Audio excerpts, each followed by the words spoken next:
만약 당신의 하나뿐인 아들이 물에 빠지는 사고를 당했는데 노숙자처럼 보이는 한 남자가 목숨을 걸고 아들을 구해 주었다면 어떨까요? 당신은 감사의 마음으로 말수적은 그 은인을 집에 들이게 됩니다.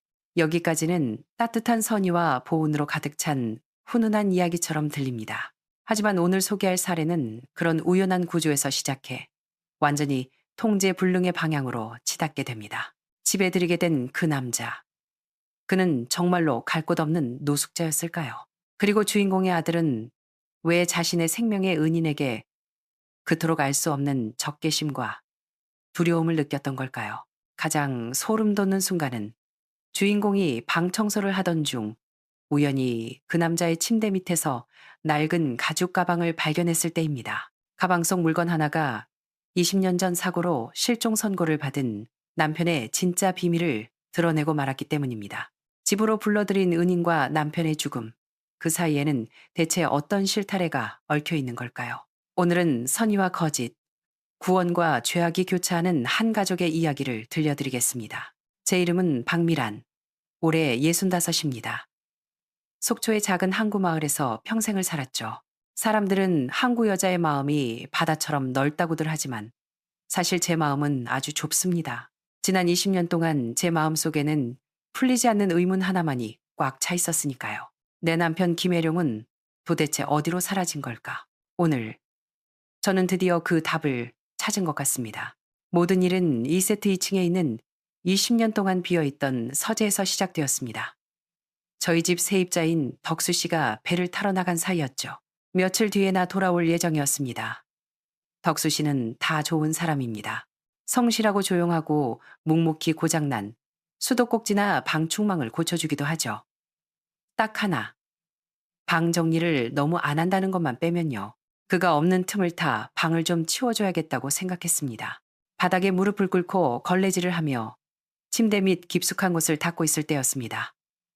손끝에 무언가 딱딱한 것이 걸렸습니다. 힘을 주어 끌어내보니 아주 낡은 선원용 가죽 가방이었습니다. 검은 가죽은 곳곳이 벗겨져 있었고 모서리의 금속 장식은 벌겋게 녹이 슬어 있었습니다. 덕수 씨의 물건이었죠. 가방 덮개가 제대로 잠기지 않아 종이 한 장이 삐져나와 덜렁거리는 게 보였습니다. 아마 덕수 씨가 급하게 떠나느라 제대로 닫지 못한 모양이었습니다. 별 생각 없이 그 종이를 다시 밀어 넣으려다가 잠겨있지 않은 가방 뚜껑을 열어보게 되었습니다. 안에는 특별할 게 없었습니다. 빨아서 하얗게 바른 낡은 러닝 셔츠 몇 장, 작업 바지 하나, 그리고 일기장처럼 보이는 항해일지 한 권이 전부였습니다. 가방을 닫으려던 찰나 가장 밑바닥에 깔린 짙은 남색 천이 제 시선을 사로잡았습니다. 위에 덮인 옷들을 하나하나 걷어내자 그 정체가 드러났습니다.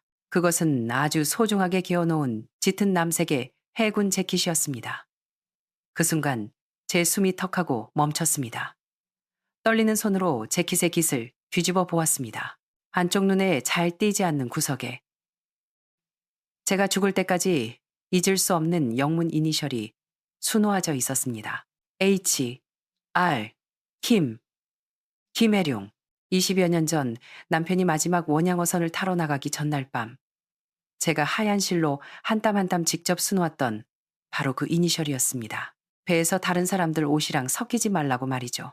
이 재킷은 분명 제 남편 김혜룡의 것입니다. 마땅히 그 사고가 났던 폭풍우 속에서 남편과 함께 깊고 어두운 태평양 바닥으로 가라앉았어야 할 물건입니다. 그런데 이 재킷이 왜 알게 된지 1년도 채 안 된 낯선 남자의 가방 속에 들어있는 걸까요? 저는 차가운 재킷을 가슴에 품고 덕수 씨 방바닥에 주저앉았습니다. 머릿속이 엉망진창이 되었습니다. 제 생각은 고삐 풀린 배처럼 통제불능 상태가 되어 1년 전으로 거슬러 올라갔습니다. 1년 전 제 삶은 속초 항구의 바람 없는 내항처럼 고요했습니다. 아니, 죽어 있었다고 해야 맞겠네요.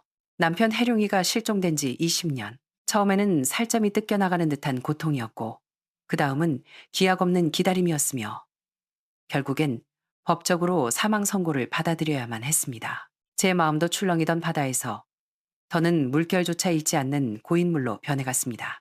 아들 지훈이는 서울 출판사에서 편집자로 일하느라 바빠서 한 달에 한 번 내려오기도 힘들었습니다. 효자였지만 깍듯했죠. 우리 모자 사이에는 보이지 않는 막이 있는 것 같았습니다. 아들의 마음속에도 아버지의 부재가 남긴 구멍이 있다는 걸 알기에 우리는 서로 조심스러웠습니다. 그래서 대부분의 시간 동안 바다가 내려다 보이는 이 2층 단독주택에는 저와 색바랜 추억들만 남겨져 있었습니다. 제 일상은 시계처럼 규칙적이었습니다. 새벽 5시에 일어나 항구를 산책하고 시장에 들러 단골 생선 장수나 채소 장수와 싱거운 농담을 주고받습니다. 오후에는 집에 머물며 해룡이가 남긴 헌책들을 정리하거나 마당에 그가 직접 심었던 감나무에 물을 주고 잡초를 뽑았죠. 저는 이 고독에 익숙해져 있었습니다. 제 인생이 이렇게 조용히 끝을 맺을 거라 생각했죠. 1년 전 바람이 몹시 불던 그날 오후 전까지는요. 그날은 주말이었고 지은이가 모처럼 야근 없이 서울에서 내려왔습니다. 점심을 먹고 난 뒤 아들은 혼자 방파제 쪽을 걷고 오겠다고 했습니다. 어릴 적 아버지가 낚싯대를 둘러매고 방파제에 앉아있던 모습을 추억하려는 걸 알기에 바람이 차니 외투를 입으라고만 당부했습니다. 아들을 다시 만난 곳이 병원 응급실일 줄은 꿈에도 몰랐습니다. 이웃이 달려와 소리쳤습니다. 미란 언니, 큰일 났어. 지훈이가 방파제에서 떨어졌대. 정신없이 병원에 도착했을 때 지훈이는 링거를 꽂고 침대에 누워 있었습니다. 얼굴은 창백했고 바짓단에는 핏자국이 선명했습니다. 몰골은 엉망이었지만 다행히 의식은 또렷했습니다. 엄마, 아들의 목소리는 힘이 없었습니다. 이 미련한 녀석아, 입을 떼자마자 눈물부터 쏟아졌습니다. 도대체 무슨 일이냐고 묻자 옆에 서 있던 까무잡잡하고 순박해 보이는 중년 남자가 자초지종을 설명했습니다. 자신을 덕수라고 소개한 그는 항구에서 일용직을 하는 사람이라고 했습니다. 그물을 정리하던 중 지훈이가 넉나간 사람처럼 방파제를 걷는 걸 봤는데 갑자기 높은 파도, 너울성 파도가 덮쳐 지훈이를 휩쓸어 갔다고 했습니다. 아드님이 바위에 부딪혀 피를 흘리며 허우적대길래 앞뒤 잴 것 없이 그냥 뛰어들었습니다. 덕수 씨는 덤덤하게 말했지만 저는 그게 얼마나 위험한 일인지 압니다. 동해의 파도는 장난이 아니니까요. 의사 선생님도 거들었습니다. 어머님, 이분께 정말 감사드려야 해요. 아드님 종아리가 갯바위에 깊게 찢겨서 출혈이 심했습니다. 조금만 늦었어도 저체온증이나 탈진으로 큰일 날 뻔했어요. 저는 두려움에 몸을 떨며 생명의 은인인 덕수 씨에게 허리 숙여 깊이 인사했습니다. 선생님, 정말 감사합니다. 덕수 씨는 당황하며 저를 부축했습니다. 아이고, 아닙니다. 누구라도 봤으면 구했을 겁니다. 그제야 고개를 들어 그를 자세히 보았습니다. 덕수라는 남자는 어딘가 시선을 피하는 듯 했습니다.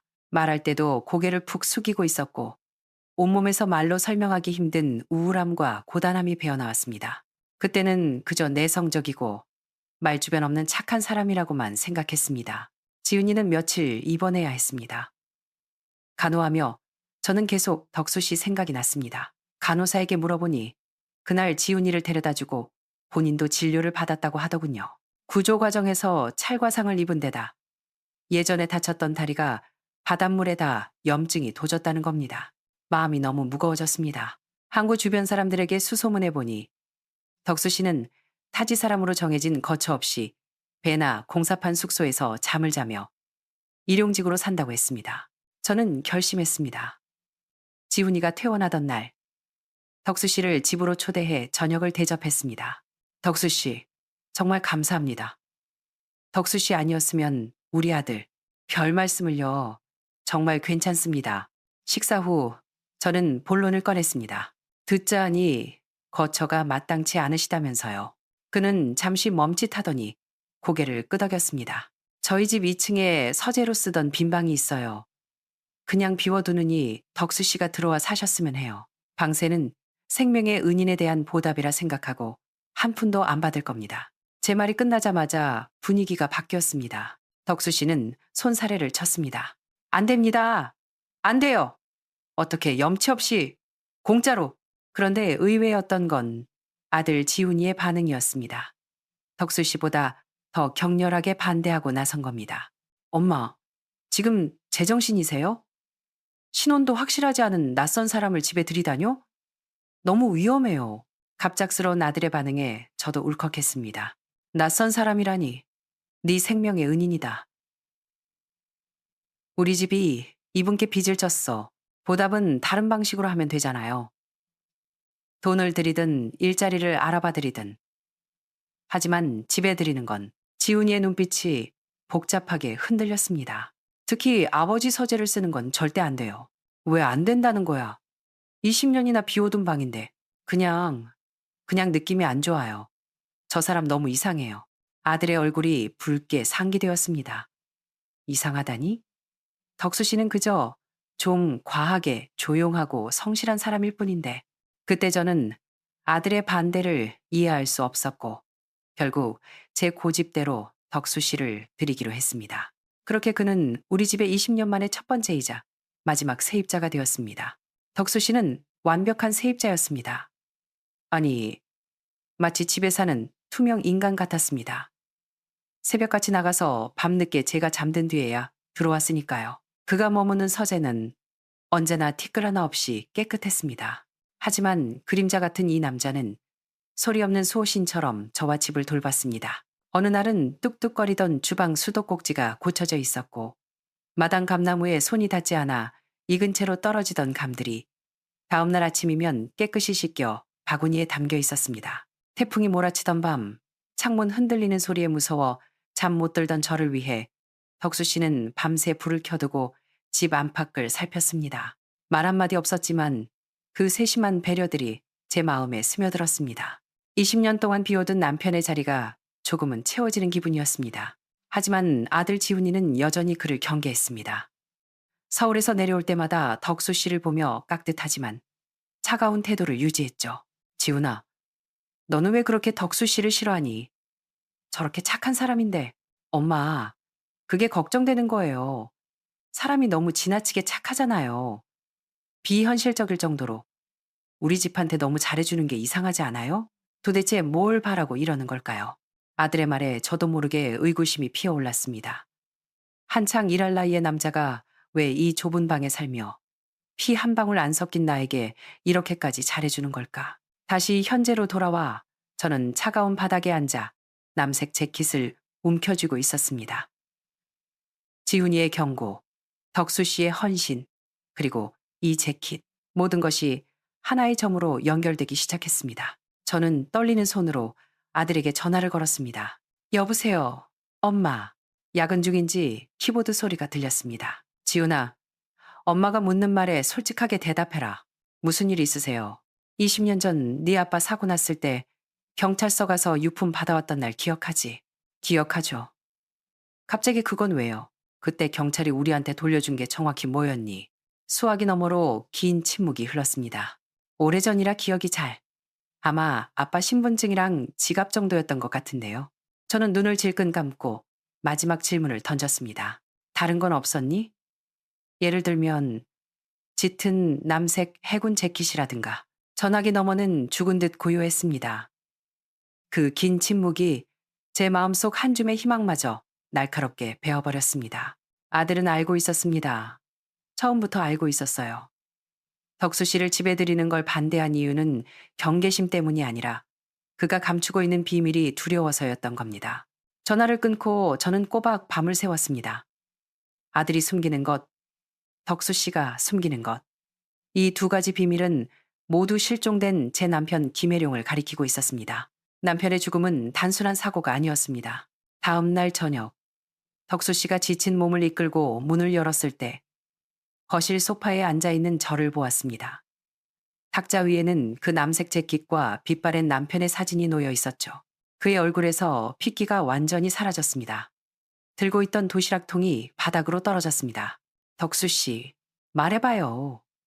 혜룡이, 내 남편 어떻게 죽은 겁니까? 숨 막히는 침묵 끝에 그 풍파를 겪은 중년의 남자는 바닥에 무릎을 꿇고 아이처럼 흐느끼기 시작했습니다. 이야기는 20년 전 풍영호라는 원양어선 위로 거슬러 올라갔습니다. 당시 선장은 선원들을 상대로 불법 도박판을 벌여 돈을 뜯어내고 있었습니다. 많은 선원이 빚더미에 앉았죠. 제 남편 해룡 씨도 처음에는 호기심에 참여해 돈을 잃었지만 곧 사기 도박임을 눈치채고 손을 뗐다고 합니다. 하지만 젊은 시절의 덕수 씨를 포함한 다른 동료들은 이미 깊은 빚의 늪에 빠져 있었습니다. 선장은 폭력을 휘두르며 그들을 옥죄었습니다. 해룡 형님은 의리 있는 분이셨습니다. 본인도 실수는 했지만 동생들이 망가지는 걸 보고만 있지 않으셨어요. 어느 날 밤 빚을 못 갚은 선원이 무자비하게 폭행당하는 걸 본 남편은 선장과 정면으로 맞섰습니다. 선장은 남편의 도박 사실을 가족에게 알리겠다고 협박했지만 남편은 물러서지 않았습니다. 내 잘못은 내가 짊어진다. 하지만 내 동생들한테 손대면 가만 안 둔다. 필리핀 해역에서 태풍을 만났던 그날 밤 선장은 사리를 품었습니다. 갑판 위의 화물을 고정해야 한다는 핑계로 눈엣 가시였던 남편과 덕수 씨를 가장 위험한 뱃머리로 보냈습니다. 거대한 파도가 덮치던 순간 선장은 냉동 어류가 담긴 거대한 컨테이너를 고정하고 있던 밧줄을 고의로 풀었습니다. 통제불능이 된 컨테이너가 흉기처럼 남편을 향해 미끄러져 왔습니다. 형님이 저를 밀쳐내셨습니다. 덕수 씨는 오열했습니다. 밀쳐진 덕수 씨는 다리만 다쳤지만 남편은 중심을 잃고 다음 파도에 휩쓸려 칠흑 같은 바다로 사라졌습니다. 선장은 사고로 위장했습니다. 덕수 씨는 부서진 나무 판자를 잡고 하루를 표류하다 베트남 어선에 구조되었지만 그는 죽음보다 더 무거운 십자가를 짊어지게 되었습니다. 제가 형님을 죽인 겁니다. 저 같은 놈을 살리려다가 그는 자신이 형제의 시신을 딛고 살아남은 죄인이라 생각했습니다. 저는 떨리는 손으로 물 한 잔을 건넸습니다. 아직 할 말이 남았죠.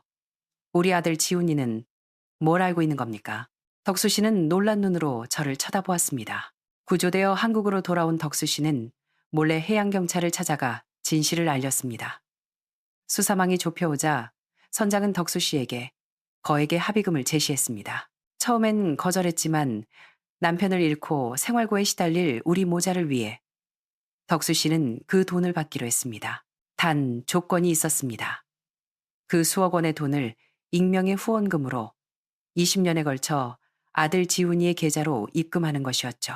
그리고 덕수 씨는 스스로를 벌하기 위해 먼 타지로 떠나 숨어 살았던 것입니다. 그때 현관문이 열리고 헐레벌떡 지훈이가 들어왔습니다. 제가 전화를 받지 않자 서울에서 급히 내려온 것입니다. 무릎 꿇은 덕수 씨와 탁자 위에 재킷을 본 아들의 얼굴이 하얗게 질렸습니다. 그날 우리 셋은 20년 만에 처음으로 모든 진실을 마주했습니다. 지훈이도 입을 열었습니다. 대학 시절 통장에 찍히는 정체불명의 돈을 추적하다가 진실을 알게 되었다고 했습니다. 엄마한테 말할 수가 없었어요. 아빠가 영웅이 아니라 도박에 손댔었다는 걸 엄마가 알게 하기 싫었어요. 그리고 엄마가 그 무서운 선장한테 복수하겠다고 달려들까봐 겁이 났어요. 아들은 아버지의 명예와 어머니의 안전을 지키기 위해 그 피 묻은 돈으로 공부하며 침묵의 짐을 홀로 짊어왔던 것입니다. 덕수 씨가 나타났을 때 그토록 불안해했던 건 덮어두었던 아픈 과거가 다시 터져나올까봐 두려웠기 때문이었습니다. 거실에는 긴 정적이 흘렀습니다. 저는 자리에서 일어나 덕수 씨를 일으켜 세웠습니다. 일어나요, 덕수 씨. 당신은 죄인이 아니에요. 해룡이를 대신해 그 아들을 지켰고 우리 가정을 지켜줬잖아요. 그리고 울고 있는 아들의 눈물을 닦아주었습니다. 바보 같은 녀석. 아빠는 영웅도 아니지만 그렇다고 악당도 아니야. 우리처럼 실수도 하는 평범한 사람이었어. 중요한 건 마지막에 옳은 선택을 했다는 거야. 그날 오후 우리는 함께 바닷가로 나갔습니다.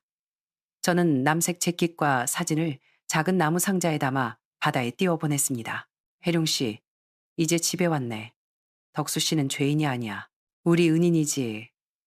아들도 당신이 지켜준 덕분에 이렇게 잘 컸어. 이제부턴 내가 이 사람들을 지킬게. 상자는 파도를 타고 멀어졌습니다. 20년 묵은 비밀과 슬픔도 함께 떠내려갔습니다. 그 후 덕수 씨는 떠나지 않고 삼촌처럼 우리와 함께 살게 되었습니다. 우리는 증거를 모아 덕수 씨를 증인으로 세워 은퇴 후 호의호식하던 선장을 과실치사 혐의로 고소했습니다. 1년 넘는 긴 싸움 끝에 선장은 죗값을 받게 되었습니다. 재판이 끝나고 덕수 씨는 고향으로 돌아갔고 지훈이는 서울 생활을 정리하고 내려와 속초에 작은 서점을 열었습니다. 바다와 어촌에 관한 책을 파는 곳입니다. 엄마, 이제 남의 이야기를 만드는 것 말고 우리 이야기를 쓰고 싶어요. 맑은 어느 날 아침, 저와 지훈이, 그리고 오랜만에 놀러온 덕수 씨가 방파제에 나란히 앉아 있었습니다. 떠오르는 태양이 바다를 황금빛으로 물들이고 있었습니다. 예전엔 바다만 보면 무서웠는데 이젠 아니에요. 제 남편의 사랑은 실종된 게 아니었습니다. 단지 20년이라는 긴 시간을 돌아 침묵하던 한 남자와 훌쩍 큰 아들을 통해 더 따뜻하고 완전한 모습으로 제게 돌아온 것입니다. 이 늦게 도착한 진실이 아프긴 하지만 그 덕분에 우리는 진정한 화해와 구원을 얻었습니다. 박미란 씨의 이야기는 여기까지입니다. 우연히 발견된 재킷 한 벌이 20년 묵은 배신과 죄책감, 그리고 사랑을 세상 밖으로 꺼냈습니다. 여러분은 이 세 사람을 어떻게 보셨나요? 선의의 거짓말로 진실을 덮었던 아들의 행동, 평생을 죄책감 속에 살며 속죄했던 덕수 씨. 과연 진실을 마주하는 것과 모르는 척 평온을 지키는 것 중 무엇이 더 중요할까요? 여러분의 소중한 가족에게도 말 못할 비밀이 있다면 여러분은 지훈이처럼 침묵하시겠습니까? 아니면 모든 것을 밝히고 함께 마주하시겠습니까? 댓글로 여러분의 생각을 남겨주세요. 오늘 이야기가 마음에 드셨다면 구독과 알림 설정 부탁드립니다. 폭풍우가 지나간 뒤에도 가족의 사랑은 가장 따뜻한 안식처가 되어줄 것입니다. 감사합니다. 홍대에서 꺼져라. 누군가 외치자 여기저기서 야유가 쏟아졌습니다. 겁먹은 지훈이 미혜를 잡아 끌었습니다. 여보, 빨리 가자. 큰일 나겠다. 기세등등하던 미혜도 수많은 카메라 앞에선 겁이 났는지 얼굴을 가리고 쥐새끼처럼 도망쳤습니다. 건반 위에 놓인 구겨진 10,000원짜리 한 장이 바람에 날려 바닥으로 떨어졌습니다. 아무도 죽지 않았고 누군가의 발에 밟혀 흙투성이가 되었습니다. 소란이 가라앉자 따뜻한 손이 제 손을 잡았습니다. 할머니 괜찮으세요? 나쁜 사람들 갔어요. 아까 그 여학생이었습니다. 고맙다. 정말 고마워. 저는 눈물을 흘리며 고개를 숙였습니다. 민재가 다가와 제 눈물을 닦아주었습니다. 할머니, 울지 마세요. 세상엔 좋은 사람이 더 많아요. 저는 민재의 손과 여학생의 손을 꼭 잡았습니다. 그 순간 깨달았습니다. 그 차가운 베란다 감옥은 이제 과거일 뿐이라고. 나는 이미 걸어 나왔고 세상 한복판에서 사람들의 온기를 느끼고 있다고 말입니다. 민재야, 저는 허리를 곧게 폈습니다. 연주하자. 네. 민재가 마이크를 잡았습니다. 여러분, 저희가 들려드릴 곡은 거위의 꿈입니다. 피아노 소리가 그 어느 때보다 힘차게 울려 퍼졌습니다. 그날 밤 이후 우리의 운명은 180도 바뀌었습니다. 도와준 여학생이 올린 영상은 홍대 거리의 눈먼 피아니스트와 떠돌이 소년 페류나들을 참교육하다라는 제목으로 유튜브와 틱톡을 강타했습니다. 하룻밤 사이에 수백만 조회수를 기록했고 댓글창은 미혜 부부에 대한 분노와 저희에 대한 응원으로 도배되었습니다. 할머니의 손가락은 인생을 연주하네요. 저 소년 목소리에 울었다. 방송국과 기획사에서 연락이 쇄도했습니다. 그중 가장 큰 기회는 인기 오디션 프로그램 싱어게인 제작진의 섭외 요청이었습니다. 할머니, 저 안 나가요. 제가 나가면 할머니 밥은 누가 챙겨줘요. 바보 같은 녀석. 저는 민재의 등짝을 때렸습니다. 스승이 길을 열어줬으면 제자는 날아가야지. 넌 지하도에 묻혀있을 원석이 아니야. 나가라. 할미가 기어서라도 응원 갈 테니. 제 고집에 민재는 결국 오디션에 나갔습니다. 찢어진 청바지에 낡은 기타 하나 맨 고아 소녀는 삶의 애환이 담긴 목소리로 심사위원과 시청자들을 사로잡았습니다. 합격할 때마다 민재는 카메라를 보며 말했습니다. 저에게 빛을 주신 임숙자 선생님께 감사합니다. 드디어 결승전 생방송 날. 방송국에서 보내준 차를 타고 대기실에 도착했습니다. 메이크업 아티스트가 제게 우아한 한복을 입혀주고 머리에 진주핀을 꽂아주었습니다. 할머니, 오늘 진짜 고우시다. 민재가 제 손을 잡았습니다. 손바닥이 땀으로 흥건했습니다. 너냐? 네. 할머니 망신시킬까 봐요. 걱정 마. 마음속에 빛이 있으면 어디든 무대야. 저녁 8시 생방송이 시작되었습니다. 사회자가 물었습니다. 자, 기호 1번 민재군. 마지막 결승 무대. 누구와 함께 하시겠습니까? 유명 가수인가요? 스포트라이트를 받은 민재가 떨리지만 단단한 목소리로 말했습니다. 저는 부모도 집도 없습니다. 하지만 어둠 속에서 제게 빛을 주신 스승님이 계십니다.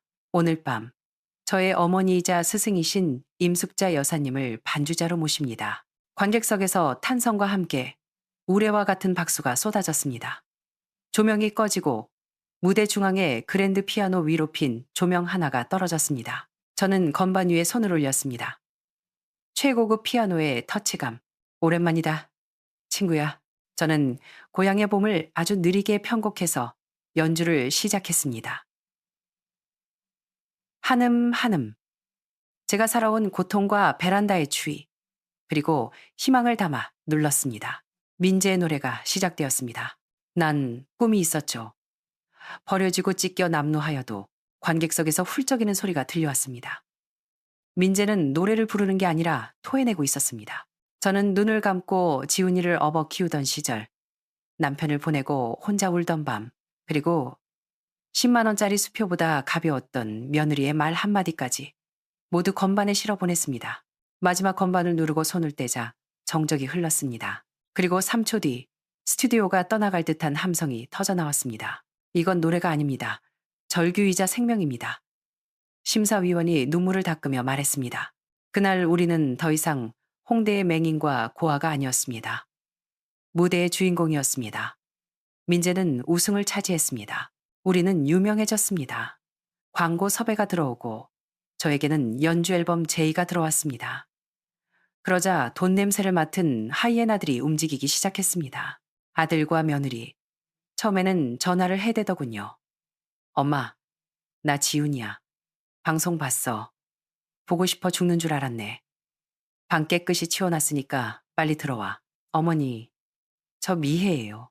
제가 그때 산후 우울증 때문에 잠시 미쳤었나 봐요. 용서해 주세요.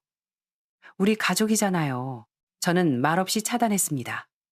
그러자 그들은 저급한 주간지와 인터뷰를 하며 피해자 코스프레를 시작했습니다. 충격 단독. 우승 가수 민재. 치매 노인 납치 감금 의혹. 아들의 눈물 호소. 그놈이 우리 엄마 눈 안 보이는 걸 이용해서 돈벌이 수단으로 쓰고 있어요. 인터넷 여론이 술렁였습니다. 민재가 할머니 이용하는 거 아니냐는 악플이 달리기 시작했죠. 민재는 화가 나서 펄펄 뛰었지만 저는 침착했습니다. 민재야, 난 이런 일로 내 명예가 더럽혀지는 걸 참을 수 없다. 더군다나 너까지 매도당하는 건 절대 못 본다. 저는 뉴스 인터뷰 프로그램에 출연을 자청했습니다. 조건은 하나. 민재와 함께 나가는 것. 생방송 당일 저는 검은색 정장을 입고 선글라스를 낀 채 스튜디오에 앉았습니다. 앵커가 조심스럽게 물었습니다. 임숙자 씨, 가족분들의 주장에 대해 어떻게 생각하십니까? 저는 천천히 선글라스를 벗었습니다. 초점 없는 하얀 눈동자가 카메라를 정면으로 응시했습니다. 스튜디오에 정막이 감돌았습니다. 저는 아들과 며느리를 미워하지 않습니다. 제 목소리는 차분했습니다. 미워하기엔 제가 겪은 공포가 너무 컸으니까요. 여러분, 늙고 병들어서 자식 눈치 보며 사는 공포를 아십니까? 베란다 문 하나 사이에 두고 숨소리조차 크게 못 내며 죽어라 하는 소리를 듣는 심정을요. 저는 카메라를 향해, 아니, 세상의 모든 자식들에게 말했습니다. 저는 그 집을 아들에게 주었습니다. 사랑해서가 아니라 버림받을까봐 무서워서였습니다. 하지만 결과는 2평짜리 베란다 감옥이었습니다. 지훈아, 미혜야, 오늘 내가 이 자리에 나온 건 집을 돌려받기 위해서가 아니다. 세상의 수많은 임숙자들에게 말해주고 싶어서다. 집은 껍데기일 뿐이고 돈으로 산 효도는 가짜라고, 부모를 짐짝 취급하는 건 현대판 고려장이고 살인이나 다름없는 범죄라고 말이다. 제 고백은 전파를 타고 전국을 울렸습니다. 이 방송을 본 검찰과 노인보호 전문기관이 움직였습니다. 박 사장님의 증언, 그리고 홍대에서 찍힌 동영상이 결정적인 증거가 되었습니다. 지훈과 미혜는 존속 유기 및 사기 혐의로 기소되었습니다. 재판은 싱겁게 끝났습니다. 부양 의무를 이행하지 않은 증여는 무효라는 판결과 함께 진명이는 제게로 돌아왔습니다. 변호사가 등기 권리증을 제게 건네주었습니다. 어르신, 다시 들어가서 사실 겁니까? 민재가 걱정스레 물었습니다. 저는 고개를 저었습니다. 그 집은 껍데기야. 저는 그 집을 팔았습니다. 제 노후 자금을 제외한 전액을 시각장애인과 독거노인을 위한 음악재단, 빛을 보는 사람들 설립기금으로 내놓았습니다. 그리고 유언장을 작성했습니다. 내 남은 모든 재산은 재단과 김민재 군에게 상속한다. 직계 비속인 김지훈과 그 배우자에게는 단 1원의 유류분도 남기지 않는다. 감정은 산 사람에게나 쓰는 것이지 법 앞에서는 냉정해야 하니까요. 지금 저는 바다가 보이는 작은 집에서 피아노를 칩니다. 민재는 틈날 때마다 와서 노래를 부르고요. 건반을 두드리며 조계사에서 뽑았던 점괘를 생각합니다. 행도수궁처 좌간운기시. 물길이 닿은 곳에서 비로소 구름이 일어나는 것을 보았다. 그 차가운 베란다가 내 인생의 막다른 길인 줄 알았는데 사실은 하늘로 날아오를 활주로였던 셈입니다. 제 이야기는 여기까지입니다. 혹시 지금 어두운 베란다에 갇혀 있다고 느끼시는 분이 계신가요? 두려워 말고 문을 여세요.